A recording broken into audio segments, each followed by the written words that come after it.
in John 8. And here we have Jesus getting in trouble with the Pharisees again. Verily, verily, I say unto you, if a man keep my saying, he shall never see death. And my voice is breaking on me. But verily, verily, I say unto you, if a man keep my saying, he shall never see death. Then said the Jews unto him, now we know that thou hast the devil. Abraham is dead, and the prophets, and thou sayest, if a man keep my saying, he shall never taste death. Art thou greater than our father Abraham, which is dead, and the prophets which are dead? Whom makest thou thyself?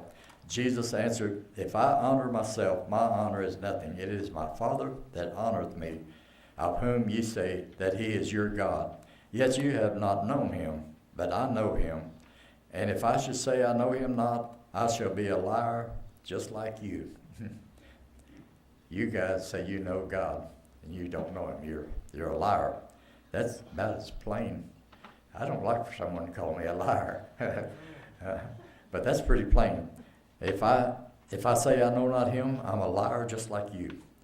But I know him and keep his saying. Your father Abraham rejoiced to see my day, and he saw it and was glad.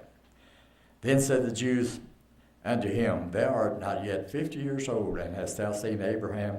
And Jesus said unto them, verily, verily, I say unto you, before Abraham was, ego eimi. Before Abraham was, I was the creator. I was creating. I was creating before Abraham was even born. Then took they up stones to cast at him, but Jesus hid himself and went out of the temple, going through the midst of them, and so passed by. And in John 10, and verse 30, Jesus was saying, I and my Father are one. Then the Jews took up stones again to stone him. Jesus answered them, many good works I have showed you from my Father. For which of those works do you stone me? The Jews answered, saying, for a good work we stone thee not, but for blasphemy, and because that thou, being a man, makest thyself God. In other words, when we put that in English, Texas language, the Jews were telling him, we're not mad because of all the miracles you perform. In fact, they liked it when he fed the multitude, when he healed the sick, raised the dead. They liked that.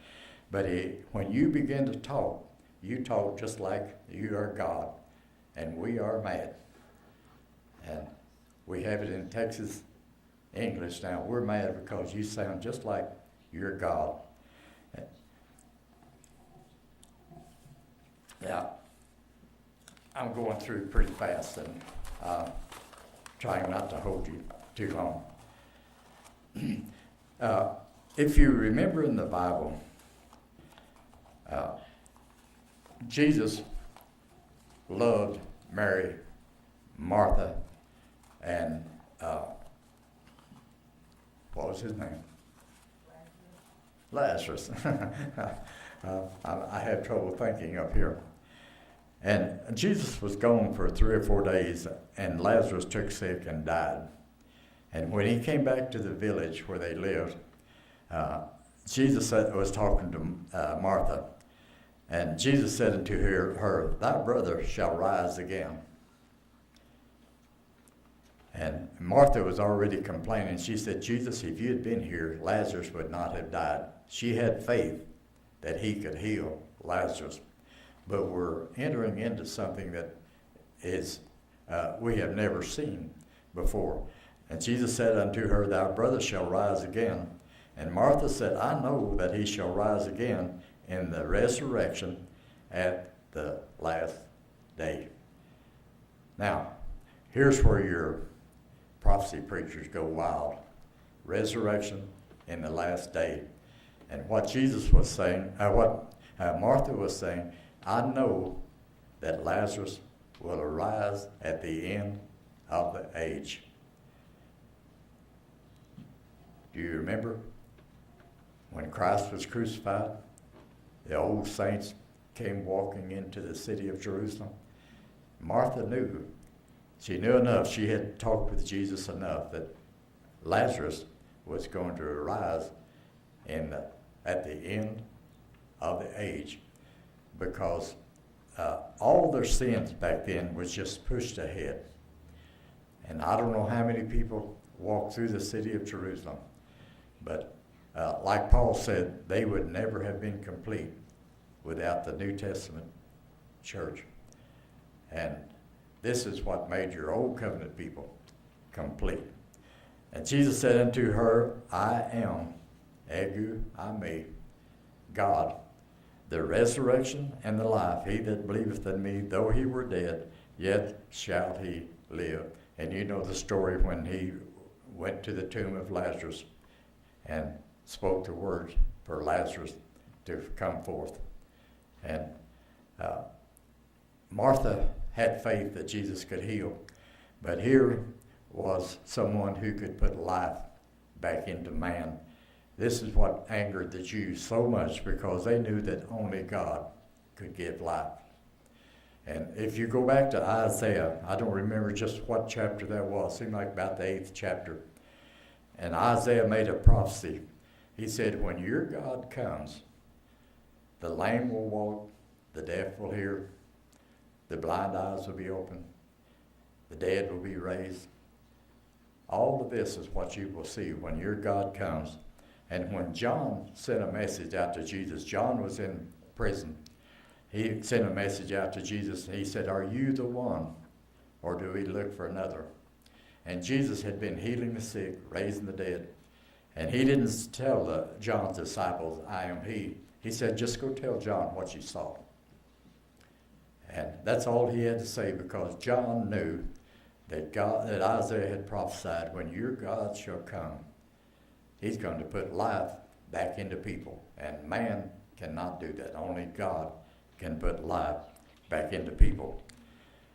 And in John 13, 18, 19, Jesus was saying, I speak not of you all, I know who I have chosen, but that the scripture may be fulfilled.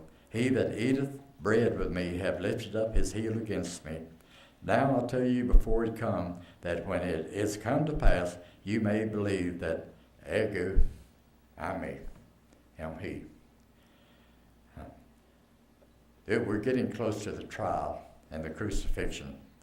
And Jesus is letting them know that that he is about to become a traitor. Not a traitor, but a traitor is going to deceive him.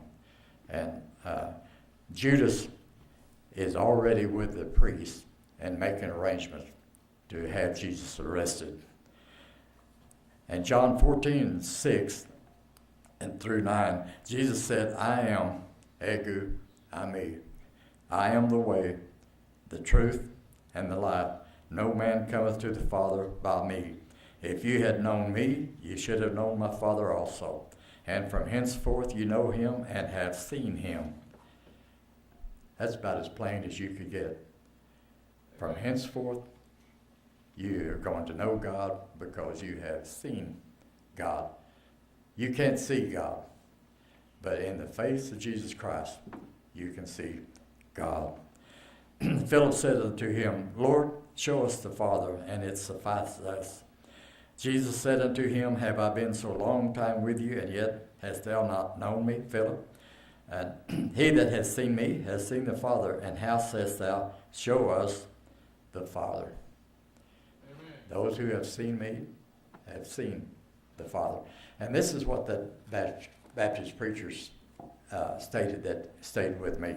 And this has been probably 60 years ago.